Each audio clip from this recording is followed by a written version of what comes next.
हाँ बच्चों, अब ये रे ऑप्टिक्स हमारी ख़त्म हो चुकी है लगभग। ठीक है नहीं, अब हम इसमें वेव ऑप्टिक्स देखते हैं। ठीक है, तो देखो वेव ऑप्टिक्स।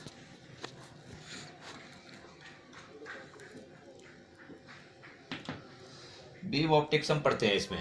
ठीक है तो इसमें जैसे मान लो जो हाइगेन साइंटिस्ट थे, उन्होंने बताया था कि जो लाइट की नेचर होती है वो क्या होती है, वेव नेचर होती है। ठीक है, लाइट की नेचर जो होती है वो क्या होती है, वेव नेचर होती है। ठीक है, तो ये हम बहुत सारी कहानी पहले समझ चुके हैं, ज़्यादा कहानी मैं सुनाता नहीं हूँ। ठीक है, अब मेन मुद्दे पे ही आ जाते हैं सीधा। तो वेव ऑप्टिक्स में देखिए आप, सबसे पहले बहुत सारे साइंटिस्ट थे, उन्होंने अपनी अपनी थ्योरी दी थी इसमें। किसी ने पार्टिकल नेचर बताया था, किसी ने वेव नेचर, पहले न्यूटन ने पार्टिकल नेचर बताया। ठीक है कि ये वैसे मैं थोड़ा सा आपको लिखवा भी दूंगा चल के, अगर मान लो उसमें देखेंगे तो मॉडर्न फिजिक्स पढ़ेंगे चल करके। पार्टिकल नेचर उन्होंने बताया था। फिर आप देखते हैं मैक्स प्लैंक थ्योरी, तो उन्होंने भी बताया था कि ये मैक्स प्लैंक थ्योरी क्या होती है, पार्टिकल नेचर होती है। ठीक है नहीं, फिर उसके बाद क्या है, हाइगेंस वेव थ्योरी आई। फिर मैक्सवेल थ्योरी आई, बहुत सारी। तो मैक्सवेल और हाइगेन ने बताया था कि ये वेव नेचर होती है, जबकि आप देख रहे हैं मैक्स प्लैंक और आप देखेंगे न्यूटन ने ये बताया था कि ये क्या होती है, पार्टिकल नेचर होती है। तो इसके हम क्या करते हैं कि वेव नेचर को क्या करते हैं इसमें समझते हैं। पहले न्यूटन ने इसको बताया था कि ये पार्टिकल नेचर होती है, तो हम बहुत टाइम तक वही पढ़ते रहे। फिर इस पे के बाद हाइगेन ने ये बताया था कि 1678 की बात है लगभग ऐसी, तो उन्होंने बताया था कि ये क्या होती है, इसकी वेव नेचर होती है। तो फिर उनकी बात को किसी ने नहीं माना था। फिर मैक्स प्लैंक थ्योरी आई, मैक्सवेल थ्योरी आई थी, उन्होंने ही बताया था कि ये क्या होती है, वेव नेचर होती है। तब उसकी मतलब उन्होंने अपने कुछ लॉज दिए थे, फिर उसके बेसिस पे ये बताया था कि फिर बाद में देखेंगे डी ब्रॉगली ने बताया था। दो साइंटिस्ट तो बोल रहे थे कि वेव नेचर होती है, दो साइंटिस्ट बोल रहे थे कि पार्टिकल नेचर होती है। तो बाद में क्या है कि यानी जो डी ब्रॉगली आप नाम सुना होगा, ठीक है नहीं, तो डी ब्रॉगली ने ये बताया था कि फाइनली उन्होंने बताया था कि ये क्या होती है, आपके पास क्या होती है, ड्यूअल नेचर होती है। ये इस तरह से हम लाइट को लेके चलते हैं। तो लाइट की बताई थी कि ड्यूअल नेचर होती है। ठीक है, हाँ। तो फिर अब हम इसमें क्या करते हैं कि वेव ऑप्टिक्स में क्या करेंगे, वेव नेचर को क्या करेंगे, इसमें स्टडी करेंगे। तो ये हाइगेन ने बताया था कि इसकी क्या होती है, वेव नेचर होती है। तो उसी को हम क्या करेंगे, इसमें डिस्कस करेंगे। ठीक है नहीं, तो इसकी वेव नेचर को हम क्या करते हैं, डिस्कस करते हैं। अब देखिए आप इसमें, अब आता है सबसे पहले आपके पास इसमें वेव फ्रंट। सबसे पहले क्या आएगा, वेव फ्रंट। अब देखो वेव फ्रंट क्या होता है इसमें, मैं बहुत ज्यादा कहानी नहीं सुना रहा हूं, अब मेन मुद्दे पे ही आ जाते हैं। ठीक है नहीं, उसी को हम देखते हैं। तो देखो वेव फ्रंट क्या होता है कि इसकी डेफिनेशन लिख लेते हैं। It is the continuous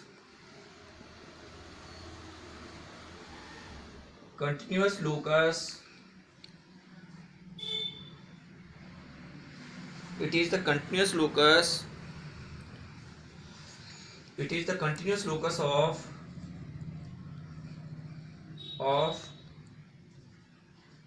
all the particles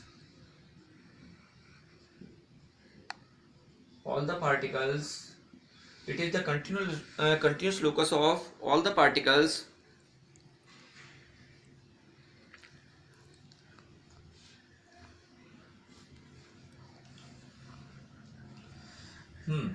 it is the continuous locus of all the particles in a medium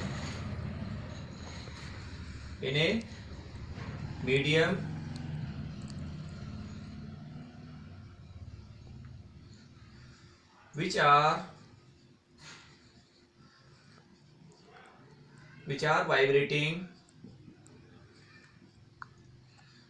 vibrating in same phase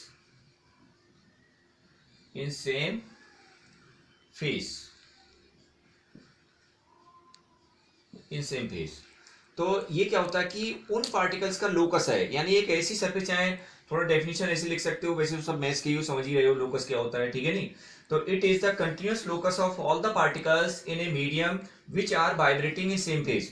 यानी हम उन सभी पार्टिकल्स का जो सेम फेस में वाइब्रेट कर रहे हैं उनको लेकर के क्या करते हैं, एक लोकस बनाते हैं, यानी एक सरफेस जनरेट करते हैं। तो वो सरफेस जो होती है वो क्या कहलाती है आपके पास, वेव फ्रंट कहलाएगी।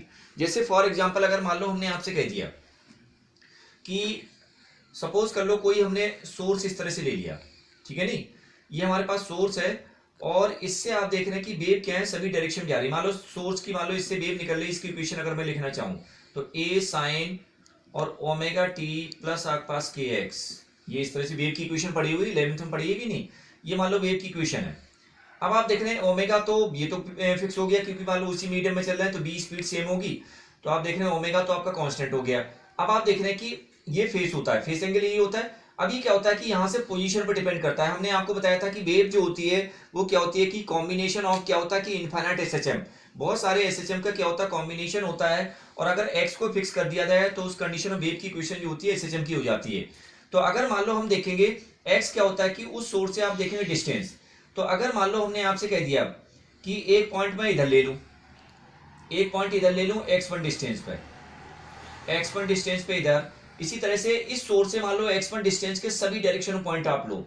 एक पॉइंट हमने मान लो इधर ले लिया x1 डिस्टेंस पे, ठीक है नहीं, एक पॉइंट हमने इधर ले लिया x1 डिस्टेंस पे, सब सेम डिस्टेंस वाले। तो अगर पॉइंट सोर्स है तो उसके सेम डिस्टेंस के अगर पॉइंट देखूं इधर भी, क्योंकि उन पॉइंट जिन पॉइंट की क्या होगी उस सोर्स से डिस्टेंस यानी एक्स जो होगा वो सेम होगा, उनका क्या होगा ये फेस एंगल क्या होगा सेम हो जाएगा सबका, ठीक है नहीं। जैसे इधर भी सभी डायरेक्शन में अगर हम देखें तो x1 इधर देख लो पॉइंट है तो इसका मतलब स्फेरिकल उसमें हम देखेंगे x1 इधर, x1 इधर, x1 इधर, x1 इधर, तो इक्वल डिस्टेंस के अगर मैं सभी पॉइंट ले लेता हूं तो उनको मिला करके एक सरफेस अगर मैं जनरेट करता हूं तो ये सरफेस जो होगी वो आपके पास क्या होगी स्फेरिकल इस तरह से आएगी। तो ये सरफेस जो होगी वो क्या कहलाएगी आपके पास, क्या कहलाएगा, वेव फ्रंट कहलाएगा। तो it is the continuous locus of all the particles in a medium which are vibrating in same phase. वो पार्टिकल जो सभी क्या करते हैं सेम फेज में वाइब्रेट करते हैं, उनका सबका जो लोकस होता है उसको हम क्या बोलते हैं, वेव फ्रंट बोलते हैं। अगर थोड़ा सा और आप ढंग से समझना चाहो तो इस तरह से आप इसको देख सकते हो। जैसे ये देखिए आप, मान लो हमने ये इस तरह से, मैं इसको दिखा रहा हूं थोड़ा समझो इसको, वो मैंने इक्वेशन से आपको समझा दिया।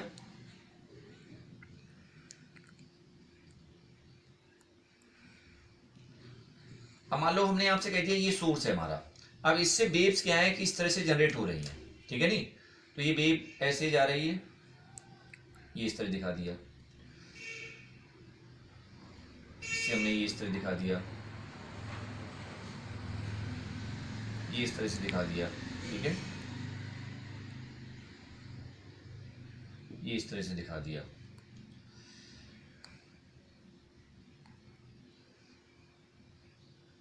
ये इस तरह से, ठीक है, ये वेव इस तरह से ट्रेवल करती हुई जा रही है।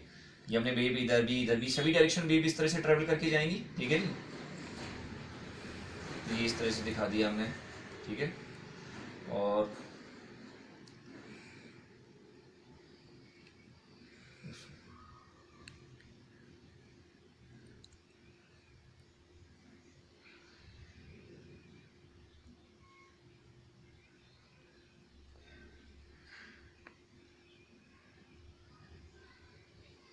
ऐसे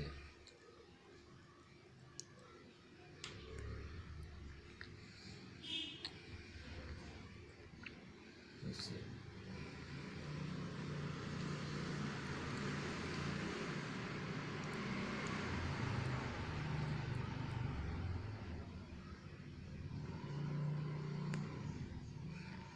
ये मान लो हमने ले ली। अब आप क्या करते हैं इक्वल डिस्टेंस वाले पॉइंट देखें। जैसे हमने पढ़ाया कि इस तरह से मान लो वेव क्या होती है एसएचएम में चलती है, तो यहाँ पर ये 0, फिर आप देखते हैं π/2 इस तरह से दिखाते हैं नहीं फेस पॉइंट जी, फिर पाई, फिर आप देखें 3π/2, फिर आपके पास कितना 2π, फिर वही इस तरह से स्टार्ट हो जाता है। तो आप देखें पाई डिस्टेंस के अगर मान लो ये इस तरह से हम सभी पॉइंट ले लेते हैं पाई डिस्टेंस के, यानी पाई इनका फेस एंगल है, और इनको सबको अगर हम मिला दें, ये तो सभी डायरेक्शन में इस तरह चलेंगे, इसको अगर हम मिला देते हैं तो ये इस तरह से एक सरफेस जनरेट बनती है। तो इसको हम क्या बोलते हैं, ये आपके पास क्या होगा, इसका ये सरफेस क्या होगा, क्योंकि सभी डायरेक्शन में जाएंगे तो ये क्या कहलाएगा, एक सरफेस जनरेट होगी, क्या कहलाएगा, वेव फ्रंट कहलाता है। या आप देखेंगे पाई मान लो डिस्टेंस वाले हमने सब ले ले, अब 2π वाले ले, इनका भी फेस क्या होगा, सेम होगा। और आप ये कह सकते हो फेस सेम कह सकते हो, या हम कह सकते हैं कि यहाँ से फेस एंगल तो पढ़ाया था 11th में, जानते ही होगे सब, वैसे तो मैं अभी इसमें भी थोड़ा समझाऊंगा, ठीक है। 2 पाई, पाई इधर दिखा दो, पाई एंड 2 पाई, पाई एंड 2 पाई ऐसे, या पाई एंड 2 पाई ऐसे ले सकते हो, ठीक है।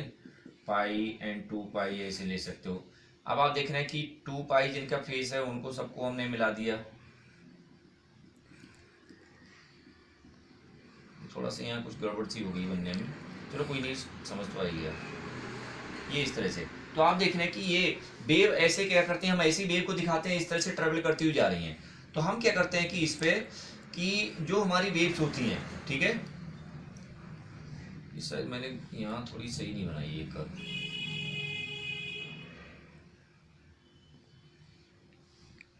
यानी ये ऐसे बनेगा,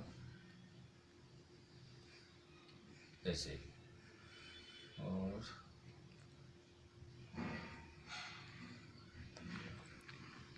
ये ऐसे बनेगा, ये ऐसे बनेगा, ये होगा, ठीक है। तो ये इस तरह से वेव्स आपके पास ये इस तरह से जा रही। तो पाई जिनका फेस, यानी कि ये फेस एंगल मान लो हमने पाई इस तरह से दिखा दिया, 2 पाई, इनको सबको मिला दिया। तो आप देख रहे हैं कि इनके सबके फेस क्या है, इसका 2 पाई, इसका 2 पाई, इसका 2 पाई, इसका 2 पाई, इसका सबका सभी पॉइंट का पाई है। तो आप कितने ही ऐसी सरफेस इस तरह से जनरेट कर सकते हो, तो उन सभी पॉइंट का फेस क्या होगा, सेम होगा। या डिस्टेंस के साथ देखना चाहो तो हमने जिसको पॉइंट सोर्स लिया है उससे इक्वल डिस्टेंस की x1, यही तो फेस एंगल पूरा होता है। अगर इक्वेशन से अगर हम देखें तो इधर भी x1 डिस्टेंस, ठीक है, नहीं इधर सभी डायरेक्शन में आप क्या करो, x1 डिस्टेंस के सभी पॉइंट ले लो, इधर x1 डिस्टेंस, इधर भी x1, सभी डायरेक्शन में। तो आप देखेंगे एक सरफेस जनरेट होगी, वो कैसे होगी, स्फेरिकल होगी। तो यही हमारा क्या होता है, वेव फ्रंट कहलाता है। वेव फ्रंट का मतलब क्या होता है, it is the continuous locus of all the particles in a medium which are vibrating in same phase. तो वो पार्टिकल जो सब क्या करते हैं, सेम फेज में वाइब्रेट करते हैं, उनको लेकर के हम क्या करते हैं, एक सरफेस जनरेट कर देते हैं, और उस सरफेस को क्या बोलते हैं आप, इसमें वेव फ्रंट बोलते हैं, ठीक है। नहीं, अब ये किसी भी शेप की हो सकती है, स्फेरिकल हो सकती है, ज्यादातर हमारी 2-3 टाइप की होंगी, वही मैं आपको समझाऊंगा यहाँ पर, ठीक है। चाहे अगर थोड़ा डेफिनेशन ऐसे दिखाना चाहो तो ऐसे दिखा सकते हो, द सरफेस जनरेटेड, वैसे तो ज्यादातर इसी तरह से डेफिनेशन लिखते हैं, the surface generated by connecting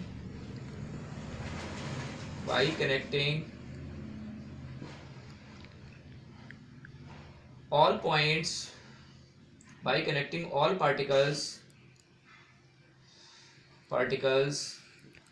which are vibrating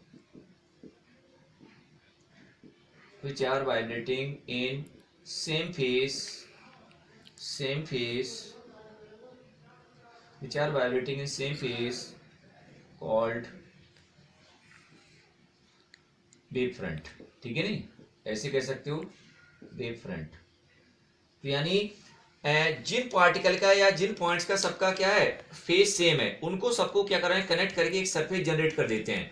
तो वो सरफेस जो होती है वो क्या कहलाती है आपके पास, यानी वेव फ्रंट आपके पास कहलाएगा। या इस तरह से डेफिनेशन को आप समझ सकते हो, ठीक है। It is the continuous locus of all the particles in a medium which are vibrating in same phase,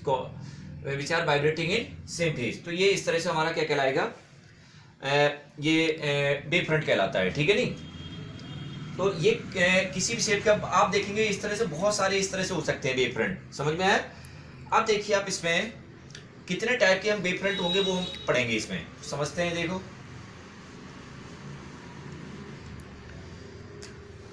types of, जो जनरल होते हैं, वैसे तो बहुत सारे टाइप के हो सकते हैं, कैसे भी सभी पॉइंट को कनेक्ट कर दो, कैसी भी सरफेस आपके पास जनरेट हो सकती है, ठीक है। नहीं, तो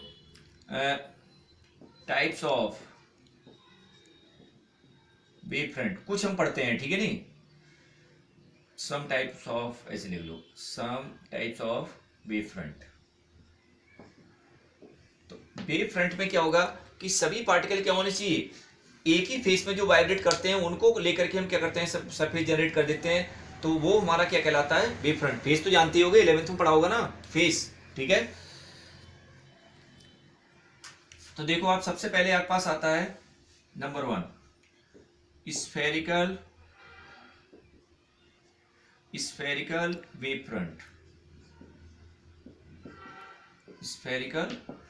फ्रंट, ठीक है।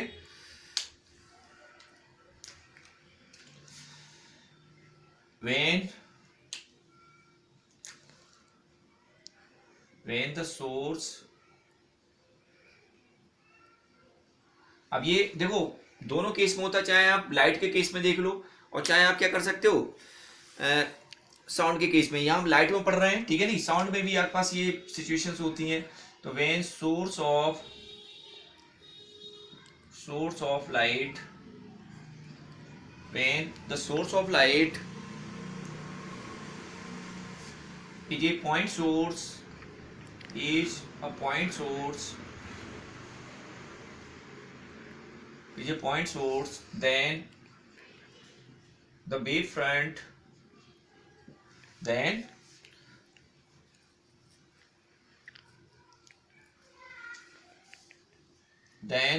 the wavefront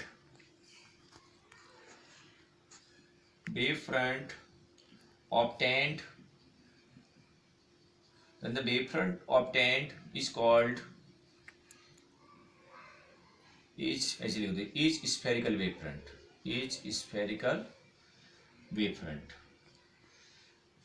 अभी हमने समझाया भी था कि अगर मान लो पॉइंट सोर्स होगा तो उस कंडीशन में आप देखेंगे वेव फ्रंट जो होता है वो हमारा क्या कहलाएगा, स्फेरिकल।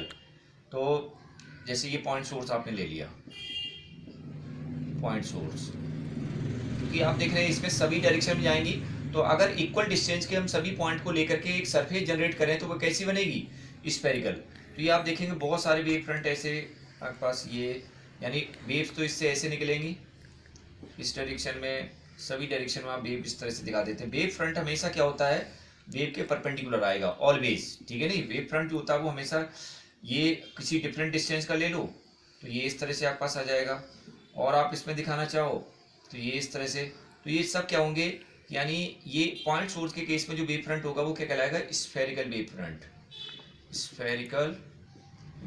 आपके पास ये सब क्या होंगे, वेव फ्रंट कहलाएंगे। कितनी भी ऐसी सरफेसेस आप स्फेरिकल ड्रॉ कर दो, ठीक है ना, डिफरेंट, क्योंकि आप देख रहे हैं यहाँ ये x1 डिस्टेंस के मान लो, फिर कोई x2 डिस्टेंस के आपने इस तरह सभी पॉइंट को कनेक्ट करके सरफेस जनरेट कर दी तो वो दूसरा वेव फ्रंट हो जाएगा। किसी x3 डिस्टेंस मान लो, x3 डिस्टेंस के सभी पॉइंट लेकर के सरफेस जनरेट करी तो वो डिफरेंट रेडियस का इस तरह से और आपके पास वेव फ्रंट इस तरह जनरेट हो जाएगा। तो इन सभी पे आप देखें पॉइंट्स पे क्या होंगे, जितने भी पार्टिकल होंगे उनका सबका वेव फ्रंट क्या होगा, यानी सभी पार्टिकल क्या होंगे, सेम फेस में क्या होंगे, वाइब्रेट कर रहे होंगे, या तो एक साथ सब ऊपर जा रहे होंगे या एक साथ नीचे आ रहे होंगे, मतलब सबकी क्या होगी, मेन पोजीशन से डिस्प्लेसमेंट और मोशन की डायरेक्शन सभी पॉइंट की क्या होगी, सेम होगी। तो वो सब क्या कहलाएंगे आपके पास, स्फेरिकल वेव फ्रंट आपके पास कहलाएंगे। जैसे अभी देखो हमने आपको बना करके इस तरह से दिखाया था कि जैसे अभी आपने देखा था ना, ये इस तरह से कि ये हमने दो तीन, चलो एक दो से बना के समझा देता हूँ ऐसे। फिर जैसे ये इस तरह से आपने देखा था, ये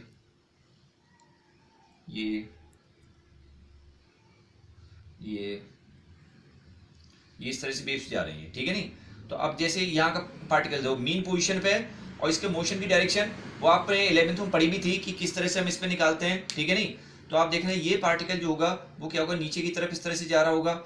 ये पार्टिकल जो होगा वो आप देख रहे हैं कि ये भी इस तरह से, यहाँ का अगर मान लो पार्टिकल हम दिखाते हैं तो ये इस तरह से आपको जाता हुआ दिखाएगा। तो आप देख रहे हैं सभी पार्टिकल जो होंगे उनका सबका फेस क्या हो, डिस्टेंस सबकी सेम हो गई, और सब क्या होंगे, इस तरह से नीचे की तरफ इस तरह से आते हुए आपको दिखेंगे, सभी पार्टिकल इस तरह से लाते हुए। तो इसका मतलब क्या है, इन सभी पॉइंट का फेस क्या है, सेम है। और आप देख भी सकते हैं अगर एक फेस एंगल इनका निकालें तो पाई आपके पास आएगा, या डिस्टेंस अगर हम देखते हैं तो आपने देखा होगा λ/2 होती है, वेव होती है ना। तो आप देखें कि टोटल डिस्टेंस जो होती है वो क्या होती है, लैम्डा होती है, और यहाँ से यहाँ तक क्या होती है, λ/2। तो वो आप इस तरह से इसमें देख सकते हो। ये 11th में बहुत सारी चीज़ें पढ़ी थी। तो इसका मतलब क्या है कि जिन पॉइंट के सबके क्या है फेस सेम है, उनको कनेक्ट करके एक सरफेस बना देते हैं, वो हमारा क्या कहलाएगा, वेव फ्रंट कहलाएगा। अब वेव फ्रंट हमारा ये कुछ दो तीन होते हैं जो जनरली यूज होते हैं, उनको मैं आपको बताता हूँ। तो एक तो स्फेरिकल, तो पॉइंट सोर्स होगा तो हमारा वेव फ्रंट जो होगा वो क्या होगा, स्फेरिकल वेव फ्रंट होगा, ठीक है नहीं। अच्छा, और देखिए आप इसमें दूसरा हम देखते हैं,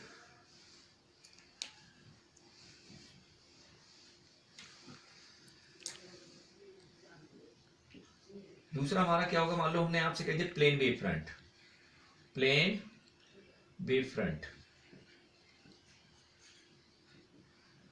तो कहीं से अगर मान लो दूर सोर्स हो, डिस्टेंट सोर्स, बहुत दूर सोर्स होता है, जैसे मान लो सन है, कहीं से इस तरह से लाइट आ रही है, तो डिस्टेंट सोर्स होते हैं नहीं, तो डिस्टेंट सोर्स आपने कहीं इस तरह से ले लिया, तो वहां से रेज हम कैसे दिखाते हैं, इस तरह से पैरेलल, इस तरह से आपको रेज आती हुई इस तरह से दिखाई देती हैं। तो इसमें जो वेव फ्रंट होता है, अगर हम डिस्टेंस वहां से देखें इनफाइनाइट पे, अगर तो यहाँ पर आप देख रहे हैं ये इक्वल डिस्टेंस के, यानी ये पॉइंट सब इक्वल डिस्टेंस वाले पॉइंट ले लो कि पैरेलल रे आ रही, हमारी थोड़ी ये पॉइंट और ये पॉइंट ले ले तो इनकी डिस्टेंस थोड़ी नहीं, ये वहां से सोर्स इक्वल हो गई, एक टाइप से हम ये कह सकते हैं। तो ये डिस्टेंस इक्वल होगी तो एक वेव फ्रंट आपके पास ये बनेगा, तो ये प्लेन वेव फ्रंट, यहाँ पर मैं थोड़ा सा ऐसे करके बना देता हूँ, ये प्लेन वेव फ्रंट होगा।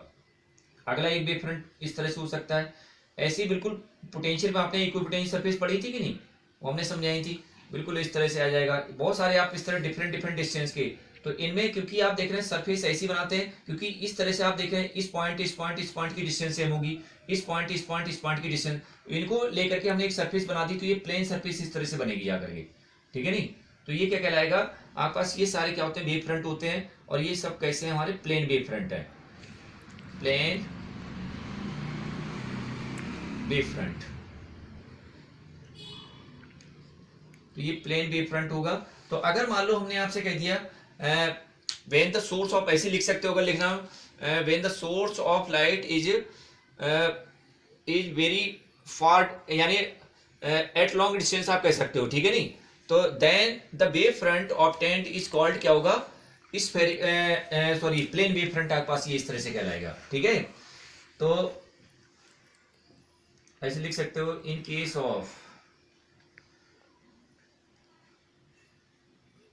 ऑफ यहां लिख देता हूं, इन केस ऑफ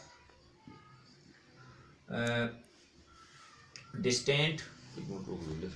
हाँ तो बच्चों देखो, अगर मान लो पैरेलल बीम ऑफ लाइट दे रखी है, कहीं दूर से अगर कहीं मान लो रेज आ रही, तो हम क्या करते हैं, उनको पैरेलल ही मान के चलते हैं, ठीक है नहीं। तो उस केस में आप देखेंगे, in case of distant source और in parallel beam of light, wave front is plane wave front होगा। तो उस केस में हम क्या करते हैं, प्लेन वेव फ्रंट दिखाते हैं।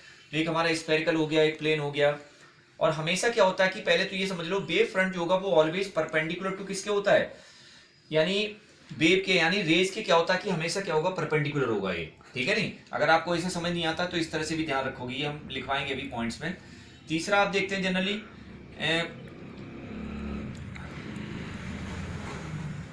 सिलिंड्रिकल वेव फ्रंट, सिलिंड्रिकल, ज्यादातर हम प्लेन और हमारा क्या होता है, स्फेरिकल ही होता है, सिलिंड्रिकल भी कभी कभी आ जाता है। सिलिंड्रिकल वेव फ्रंट, वैसे तो ये किसी भी शेप का हो सकता है, सिलिंड्रिकल वेव फ्रंट। बच्चों देखो, अगर मान लो सोर्स हमारा कैसा लीनियर है, जैसे लाइन सोर्स है, ट्यूब लाइट हो गई, ये सब हो गए, तो लीनियर सोर्स हो जाएगा। तो लीनियर सोर्स से आप देखेंगे वेव फ्रंट, इस पे आप देखेंगे जो रेज निकल के जाएंगे वो सब ऐसे जाती हैं, इधर इधर इधर, हमेशा क्या होगा, रेज के हमेशा परपेंडिकुलर होता है वेव फ्रंट। ये इस तरह देखो, ये इस तरह से आपको बहुत सारी रेज इस तरह से दिखेंगी, ठीक है नहीं।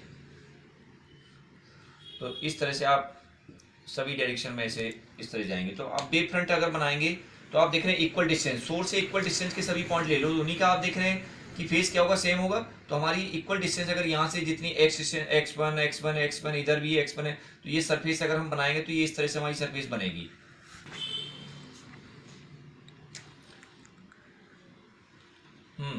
तो ये देखो, इसमें ये इस तरह से सिलिंड्रिकल सरफेस इस तरह से बनेगी, ये बिल्कुल जैसे हमने इक्विपोटेंशियल सरफेस में पढ़ा था, बिल्कुल वैसे ही है। और दूसरी कोई और x2 डिस्टेंस का ले लो, तो ये दूसरा वेव फ्रंट आपके पास ये इस तरह सिलिंड्रिकल आ जाएगा, ठीक है नहीं, ये इस तरह से बन जाएगा। क्योंकि आप सिलिंड्रिकल, जैसे मान लो कोई लीनियर सोर्स अगर लेते हैं, तो सिलिंड्रिकल डिस्टेंस में आप देखेंगे सबकी सभी पॉइंट की डिस्टेंस क्या होगी, सेम आपके पास इस तरह से हो जाएगी। बस हमें उस सोर्स से, जैसे ये लीनियर सोर्स है, तो इससे x1 डिस्टेंस इधर, x1 डिस्टेंस इधर, x1 डिस्टेंस इधर, तो इसको लेकर के सरफेस अगर बनाएंगे तो क्या होगी, सिलिंड्रिकल सरफेस आएगी। तो अगर लीनियर सोर्स आपको दे रखा है, तो if source of light is linear then the wave front obtained is called, आपके पास क्या होगा, सिलिंड्रिकल वेव फ्रंट। तो ज्यादातर हमारे तीन टाइप के वेव फ्रंट होंगे, या तो प्लेन वेव फ्रंट होगा, या स्फेरिकल होगा, या हमारा क्या होता है, सिलिंड्रिकल वेव फ्रंट होता है, ठीक है नहीं। तो इसमें ठीक है, अब देखिए, आप इसमें अब हम इसके कुछ प्रॉपर्टीज लिख लेते हैं जो हमारे काम आएंगी यहाँ पर।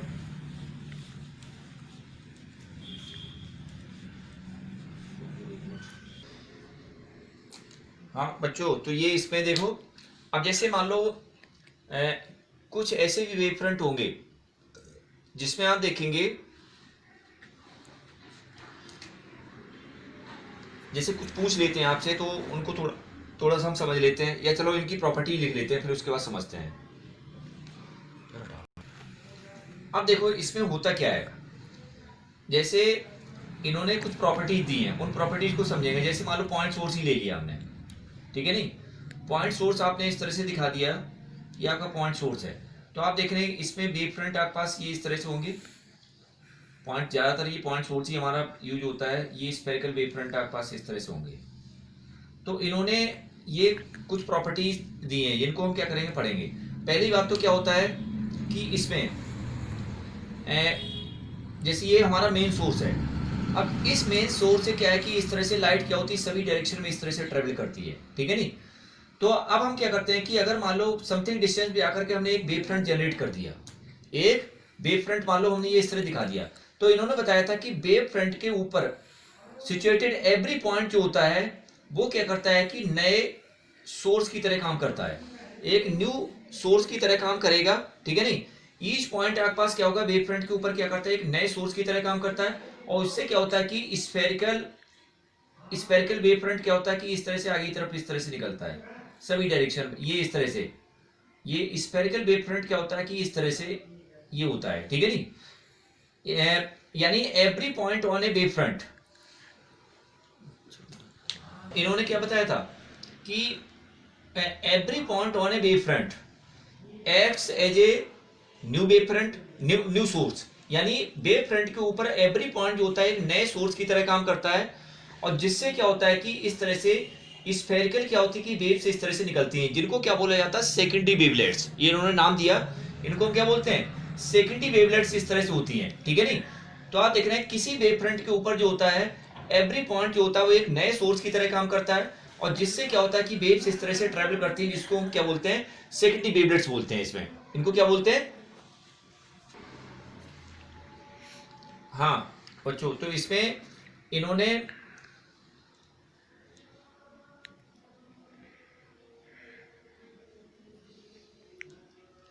हाँ, तो हमने आपको बताया था कि इस तरह से मान लो कोई हमने सोर्स ले लिया, और इससे क्या होता है कि इस तरह से यानी अगर हम क्या करते हैं कि एक वेव फ्रंट बनाते हैं, ठीक है नहीं, जिन पार्टिकल का क्या है फेज सेम होता है उनको लेकर के एक आपने वेव फ्रंट बना दिया। तो वेव फ्रंट के ऊपर ये इन्होंने बताया था भाई, ये प्रैक्टिकली चीजें सारी देखिए कि every point on a wave front, every point on a wave front acts as a new source, ठीक है नहीं, और ये न्यू नए सोर्स की तरह काम करता है, और इससे जो होती है वेव्स इस तरह से निकलती हैं, जिनको हम क्या बोलते हैं, सेकेंडरी वेवलेट्स बोलते हैं, ठीक है नहीं। और इन्होंने ये बताया था कि अब आप देख रहे हैं कि इससे भी अगला वाला देखेंगे तो इससे भी, अब इसके ऊपर एवरी पॉइंट होगा, इससे सेकेंडरी वेवलेट्स इस तरह से निकलती हैं, ये इन्होंने इसमें बताया था। ये सेकेंडरी वेवलेट्स जो होती हैं वो भी क्या करती है, स्पीड ऑफ लाइट से क्या करती है, ट्रेवल करती हैं, ये इन्होंने बताया था पहली बार, ठीक है नहीं। और उन्होंने ये बताया था कि जो फॉरवर्ड एनवलप होता है, जैसे मान लो किसी वेव फ्रंट के ऊपर, मान लो हमने ये सोर्स ले लिया और ये आपका एक वेव फ्रंट है, ठीक है नहीं। अब वेव फ्रंट के ऊपर आप देखेंगे ये इस तरह से एवरी पॉइंट जो होगा वो एक नए सोर्स की तरह काम करेगा, और इससे क्या होता है कि सेकेंडरी वेवलेट्स इस तरह से निकलती हैं, ये इस तरह से सेकेंडरी वेवलेट्स, और ये भी सेकेंडरी वेवलेट जो होती है वो क्या होती है, स्फेरिकल होती हैं, ठीक है नहीं। अब ये सेकेंडरी वेवलेट्स के ऊपर अगर हम क्या करते हैं, फॉरवर्ड आगे की तरफ एनवलप ड्रॉ करते हैं, ये आप देख रहे हैं कि इधर की तरफ भी थोड़ी बहुत इस तरह से चली जाती है, लेकिन फॉरवर्ड एनवलप जो होता है उसको हम क्या बोलते हैं, न्यू वेव फ्रंट कहलाता है। जो आगे की तरफ वेव फ्रंट हम ड्रॉ करते हैं उसको क्या बोलते हैं, ये न्यू वेव फ्रंट आपके पास कहलाता है। ये सारे पॉइंट इन्होंने बताए थे। इन्होंने ये देखो इस तरह से ये चीज समझाई थी। वैसे ये एडहॉक प्रॉपर्टी कहलाती है। एडहॉक का मतलब क्या है, मीनिंगलेस, बेसलेस, यानी इसका कोई आधार नहीं है, लेकिन जो उन्होंने बताई उसको मान के चलना है, अभी तक किसी ने गलत प्रूव नहीं किया है। तो इसलिए जैसे मान लो हमने आपसे कह दिया कि अगर इसको मान लो ये सोर्स था, अब ये एक वेव फ्रंट आपने ले लिया, अब ये वेव फ्रंट क्या करता है, एक नए सोर्स की तरह काम करता है। तो इन्होंने इसका कोई रीजन नहीं बताया था कि जो सेकेंडरी वेवलेट्स निकलती हैं तो इनके जो आगे की तरफ फॉरवर्ड डायरेक्शन में जो इन्वलप होता है, जो इस तरह से आप इन्वलप ड्रॉ करते हैं, इसी को हम क्या बोलते हैं कि न्यू क्या नाम है, वेव फ्रंट बोलते हैं इसमें। तो इसमें इन्होंने ये बताया था कि इसका रीजन ये दिया था कि सारी एनर्जी जो, जैसे मान लो सेकेंडरी जो क्या नाम है, जो वेव फ्रंट के ऊपर एवरी पॉइंट नए सोर्स की तरह काम करता है, तो जो उससे एनर्जी निकलती है उसकी मैक्सिमम एनर्जी जो होती है फॉरवर्ड डायरेक्शन में जाती है।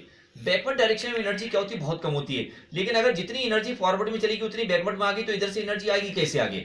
लेकिन इसका कोई इन्होंने रीजन नहीं बताया, लेकिन हम मान के इसी को चल रहे हैं अभी तक, तो वही लेकर चलते हैं। तो इसलिए जनरली क्या करते हैं कि एडहॉक प्रॉपर्टी कह देते हैं कि मीनिंगलेस है, इसमें कोई इन्होंने अभी तक इसका कोई वो नहीं बताया था। तो अभी जो बताया उसी को मान के चलते हैं। इसलिए क्या होता है कि जो आगे वाला एनवलप होता है उसी को हम क्या करते हैं कि न्यू वेवफ्रंट की तरह मानते हैं, पीछे वाला जो एनवलप होता है उसको वेवफ्रंट हम नहीं मानते हैं, ठीक है नहीं। उन्होंने बताया था कि ज्यादातर एनर्जी जो होती है वो क्या होती है, आगे की तरफ जाती है, पीछे की तरफ एनर्जी जो होती है, क्योंकि आप देख रहे हैं अगर कोई पॉइंट सोर्स है, अब पॉइंट सोर्स से तो आपको पता है कि सभी डायरेक्शन में इस तरह से एनर्जी निकलती है। तो आप देख रहे हैं कि स्फेरिकल वेवफ्रंट इस तरह से बनता है, ठीक है नहीं, ये इस तरह से स्फेरिकल वेवफ्रंट होना चाहिए। लेकिन उन्होंने बताया था कि वेव फ्रंट के ऊपर जो एवरी पॉइंट होता है वो एक नए सोर्स की तरह काम करता है। तो अगर नए सोर्स की तरह काम करे तो इससे आप देख रहे हैं स्फेरिकल जो सेकेंडरी वेवलेट्स निकलेंगी वो भी स्फेरिकल होती हैं, और वो भी क्या है, स्फेरिकल होनी चाहिए। तो स्फेरिकल होनी चाहिए, इसका मतलब एनर्जी इधर भी जाएगी, इधर इधर भी एनर्जी आएगी, और जो इधर से आएगी इधर आएगी तो वो तो कैंसिल कर देगी, तो इसका मतलब एनर्जी जाएगी कैसे आगे। तो इसका इन्होंने कोई रीजन नहीं बता पाए, बस इन्होंने ये कह दिया कि ज्यादातर एनर्जी जो होती है वो क्या होती है, आगे की तरफ जाती है, पीछे आने वाली एनर्जी क्या है, लगभग बहुत कम होती है, निग्लेजिबल होती है। इसलिए हम क्या करते हैं कि जो आगे की तरफ जो एनवलप होता है उसी को हम क्या करते हैं, यानी न्यूज वेव फ्रंट की तरह क्रिएट करते हैं। तो ये मान के चले हैं, लेकिन इसका कोई रीजन नहीं बताया, तो इसलिए हम इसको जनरली क्या बोल देते हैं, एडहॉक प्रॉपर्टी होती है, मीनिंगलेस है, बेसलेस आप कह सकते हो, इसका कोई बेस इन्होंने नहीं बताया था, ठीक है नहीं। तो पहली बात इन्होंने क्या बताया था कि यानी कोई भी सोर्स होता है, जैसे मान लो आप ये देखेंगे तो वेव फ्रंट के ऊपर एवरी पॉइंट जो होता है वो क्या करता है, एक नए, तो इसमें आप देखें, देखो वेव फ्रंट के ऊपर एवरी पॉइंट जो होता है वो एक नए सोर्स की तरह काम करता है। उससे क्या होता है, नई वेव्स निकलती हैं जिनको सेकेंडरी वेवलेट्स बोलते हैं, और सेकेंडरी वेवलेट्स भी क्या करती हैं, स्पीड ऑफ लाइट से क्या करती हैं, इस तरह से मीडियम में ट्रेवल करती हैं, जो भी स्पीड होगी उस मीडियम में उसी से क्या करती हैं, वो ट्रेवल करती हैं, ठीक है नहीं। तो स्पीड ऑफ लाइट से क्या करती हैं, ट्रेवल करती हैं।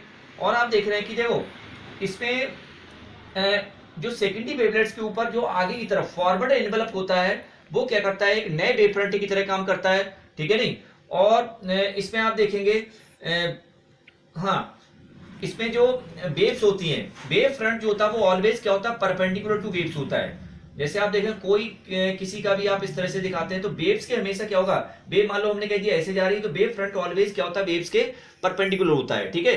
दूसरी चीज इन्होंने ये भी एक और बताई थी कि यानी टाइम टेकन, यानी यहां से एक वेव फ्रंट से दूसरे वेव फ्रंट तक वेव को जाने में टाइम जो होता है, सभी पॉइंट्स सभी वेव्स को क्या होता है कि सेम, एक वेव फ्रंट से दूसरे वेव फ्रंट तक जाने में सेकेंडरी वेवलेट्स को टाइम क्या होता है, सेम लगता है। अब तुम कहोगे नहीं इसमें तो सब कुछ सेम ही होता है, क्योंकि आप देख रहे हैं कि मान लो यहाँ पे स्पीड हमने कह दी b है और हमने कह दिया टाइम t लग रहा है, डिस्टेंस आपने d ले ली, तो यहाँ भी डिस्टेंस। लेकिन अगर कोई इधर दूसरा मीडियम आ गया तो आप देख रहे हैं कि ये क्या होगा, स्पीड इसमें चेंज हो जाएगी, तब ये कहानी अलग हो जाती है। तब इन्होंने बताया था कि चाहे मीडियम हो या ना हो, एक पॉइंट से दूसरे पॉइंट तक सेकेंडरी वेवलेट्स को जाने में टाइम क्या होता है, सेम लगता है। ये टाइम क्या होता है, सबका सेम होता है, ठीक है नहीं। तो ये कुछ पॉइंट्स इन्होंने बताए थे, तो जो क्या कहलाती है, प्रॉपर्टीज कहलाती है, तो इनको हम क्या करते हैं, लिख लेते हैं, तो समझ में आ जाएगा आपको, ठीक है।